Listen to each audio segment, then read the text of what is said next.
you so much. I really appreciate it. I'm going to say a lot of thank yous here very quickly, but first and foremost, I want to thank my wife, Heather, my best friend, and my supporter through all of this.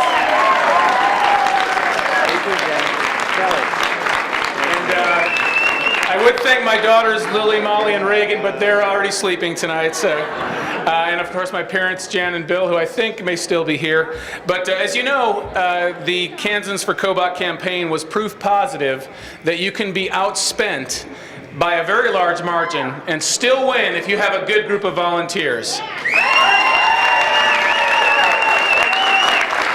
Well, we not only had a good group of volunteers, we had a veritable army of volunteers. And anyone who spent any time on the campaign trail in Kansas knows that our army made its presence felt and the voters responded. And I just want to take a quick minute here and name some of the majors and generals in that army. And I'm going to forget a lot of names here, but these people really, really deserve not only my gratitude, but the gratitude of the people of Kansas for getting this message out. Okay, here we go. John, Don, and Beverly Trimmel, John and Mackenzie Clark in April, Deb Lucia, Sammy Peck, Robin Tolbert, Lynn Dolan, Deborah Bannister, Kevin Janes, Mary and Richard Wilson, Steve and Phyllis Ashcroft, Barb, Dennis Ryan, and Christy Kriegshauser, Steve and Linda McGinnis, Brad Freeman, Alex Poulter and the Political Chips crew, Sue and Joe Becker, Tori Dreer, David Holman, Gail Regier, Stan Ross, Jim Hermish, Gavin Kester, Greg Ward, Jeff Locke. I could go on, but those people were and many others put in so much of their time and energy into this campaign,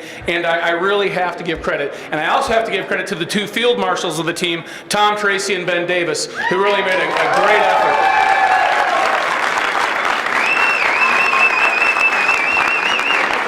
And finally, and most importantly, I want to give thanks to the Lord above, who carried me through all of this these past 18 months.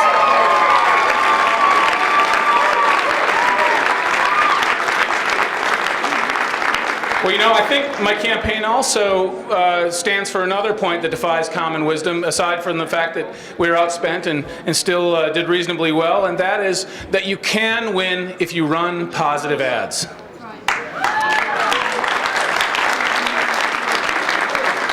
We ran through both the primary and the general without ever personally attacking my opponents, and I think that's important because Americans and Kansans want clean campaigns.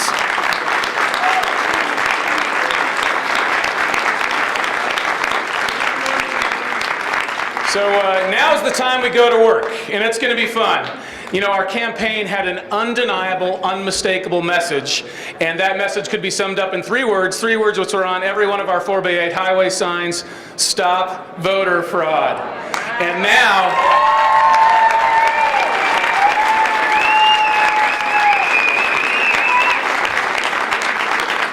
that clear message becomes transformed into a clear mandate because the people of Kansas say, yes, we endorse that message. So it's time to get to work, and we will be introducing some reforms in Kansas that will significantly improve our election process. We are going to have photo ID at the polls in Kansas.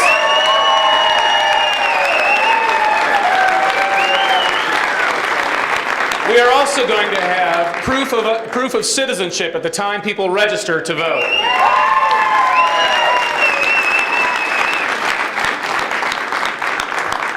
We realize that if you want something to stop that's a crime, you have to prosecute it, and we will step up prosecution of voter fraud.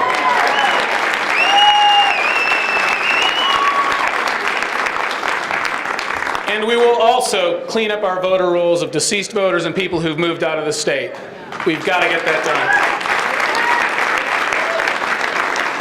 If we take those 4 steps, we will transform Kansas from one of the most vulnerable states in America to voter fraud to the single strongest state in America in stopping voter fraud.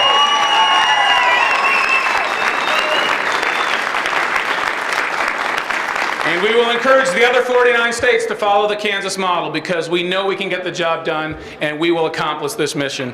I want to thank you. I want to thank the people of Kansas. I want to once again thank the legions of volunteers who helped in this campaign. We're going to get the job done. We're looking forward to it. Thank you.